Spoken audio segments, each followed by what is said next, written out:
Lio a accordé une interview au journal Libération ce 27 juillet 2023. La chanteuse s'est confiée sur la mort de Marie Trintignant survenue il y a 20 ans quasiment jour pour jour. Elle est revenue sur ses derniers souvenirs avec elle. Des propos bouleversants. Le 1er août 2003, les Français apprenaient une terrible nouvelle, la mort de Marie Trintignant après un œdème cérébral. La chanteuse est décédée à la suite de coups de son compagnon de l'époque, Bertrand Cantat, le leader du groupe Noir Désir. Un féminicide qui avait fait énormément de bruit à l'époque et qui avait ouvert le dialogue concernant les violences conjugales. Depuis, le 18 février dernier, Bertrand Cantat annonçait son retour dans la musique avec un nouvel album avec le groupe Détroit prévu pour 2024. À l'occasion du 20e anniversaire de la mort de Marie Trintignant, son ami Lio est une nouvelle fois sorti du silence sur le sujet. L'interprète de Banana Split s'était déjà fait remarquer en 2006 sur le plateau de Salut les Terriens pour sa prise de position au sujet de ce féminicide face à l'écrivaine Muriel Serre qui avait sorti un livre sur Bertrand Cantat. Dire que c'est la passion et l'amour qui l'ont tué, à Marie Trintignant, note de la rédaction. Non, l'amour n'apporte pas la mort.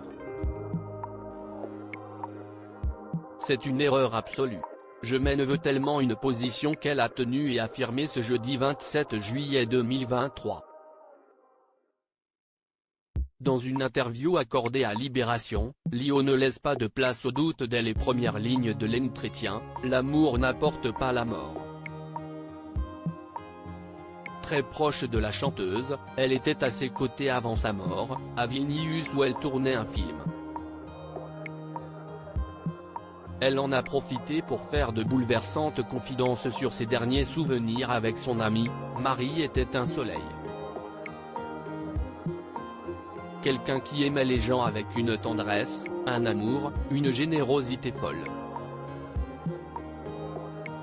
Quelqu'un qui avait beaucoup de force tout en étant suave et douce.